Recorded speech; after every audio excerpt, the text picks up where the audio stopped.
اسلام آباد سے divisional bureau chief ملک ندیم کی رپورٹ کے مطابق سبکدوش ہونے والے وزیر اعظم شہباز شریف اور قومی اسمبلی میں قائد حزب اختلاف راجہ ریاض کے درمیان مشاورت کے حتمی دورہ کے بعد سینیٹر انوار الحق کاکڑ کو نگران وزیر اعظم نامزد کر دیا گیا۔ وزیر اعظم کے دفتر کے ایک بیان میں کہا گیا ہے کہ حتمی مشاورتی اجلاس کامیابی سے مکمل ہوا اور دونوں نے کاکڑ کے نام پر اتفاق کیا۔ پی ایم او نے کہا، وزیر اعظم اور اپوزیشن لیڈر نے مشترکہ طور پر اس مشورے پر دستخط کیے اور اسے صدر کو بھیجا گیا۔ پی ایم او نے کہا، ڈویژنل بیورو چیف ملک ندیم کی رپورٹ کے مطابق اسلام آباد کی ایک احتساب عدالت نے جمعرات کو پاکستان تحریک انصاف کے چیئرمین عمران خان کے القادری ٹرسٹ کیس میں 19 کروڑ پاؤنڈز کی غیر قانونی منتقلی میں ضمانت قبل از گرفتاری کی درخواستیں مسترد کر دی۔ جج محمد بشیر نے کیس کی سماعت کی تو پی ٹی آئی چیئرمین اور ان کی اہلیہ بشریٰ بی بی کے وکیل خواجہ حارث عدالت میں پیش ہوئے۔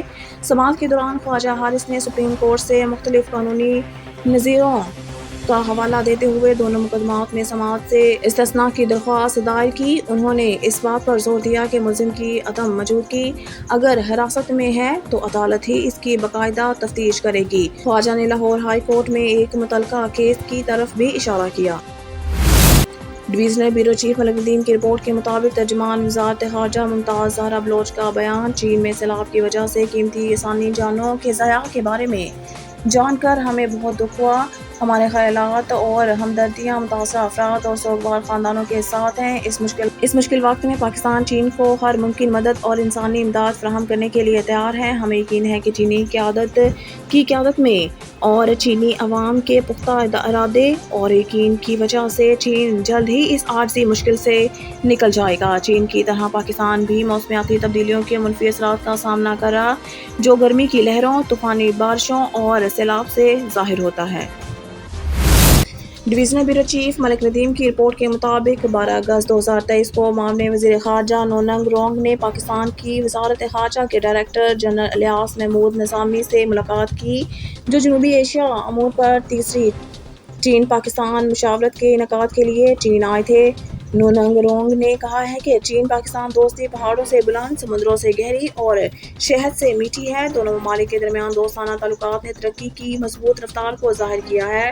دونوں فریقوں کے درمیان قریبی اعلیٰ سطحی تبادلے اور مختلف شعبوں میں تعاون کو مسلسل مضبوط کیا ہے۔ اس سے کوئی فرق نہیں پڑتا کہ بین الاقوامی منظرنامے کیسے بھی بدلیں، چین ہمیشہ کی طرح قومی آزادی، خود مختاری اور علاقائی سالمیت کے تحفظ کے لیے پاکستان کی مضبوطی سے حمایت کرے گا۔ اتحاد و استحکام کو برقرار رکھنے اور خوشحالی اور احیا کے حصول میں پاکستان کی حمایت کرے، بین الاقوامی اور علاقائی معاملات میں بڑا کردار ادا کر رہا ہے۔ چین پاکستان کے ساتھ مل کر کام کرنے کے لیے تیار ہے تاکہ چین پاکستان ہمہ موسمی تغذیاتی تعاون پر مبنی شراکت داری کو مضبوط اور گہرا کیا جا سکے اور نئے دور میں مشترکہ مستقبل کے ساتھ ایک قریبی چین پاکستان کمیونٹی کی تعمیر کو تیز کیا جا سکے۔ نوننگ رونگ نے جنوبی ایشیا امور پر تیسری چین پاکستان مشاورت کی مکمل کامیابی کے لیے اپنی خواہش کا اظہار کیا۔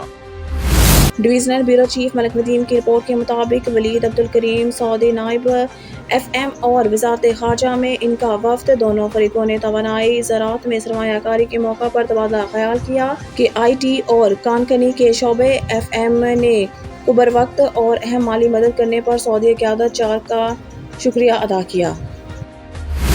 ڈویژنل بیورو چیف ملک ندیم کی رپورٹ کے مطابق پاکستانی حکومت نے ہفتے کے روز ایک نگران وزیر اعظم کا نام دیا۔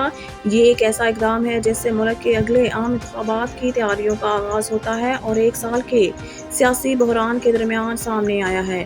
نئے رہنما انوار الحق کاکڑ کے ملک کی طاقتور فوج کے ساتھ قریبی تعلقات ہیں، جو پاکستان کی سیاست پر اس کے تسلط کو تقویت بخشتے ہیں، جو ایک واضح پیغام بھیجتے ہیں۔ ایک سال کے سیاسی بحران کے بعد جس نے فوجی رہنماؤں کے اختیارات کو چیلنج کیا، ان کے پاس ایک بار بہیبے پر ہاتھ مضبوط کرے۔ مزید اور سیاسی محمود رسول نے فوجی اسٹیبلشمنٹ کا حوالہ دیتے ہوئے کہا کہ بلا شبہ اسٹیبلشمنٹ کا انتخاب ہے۔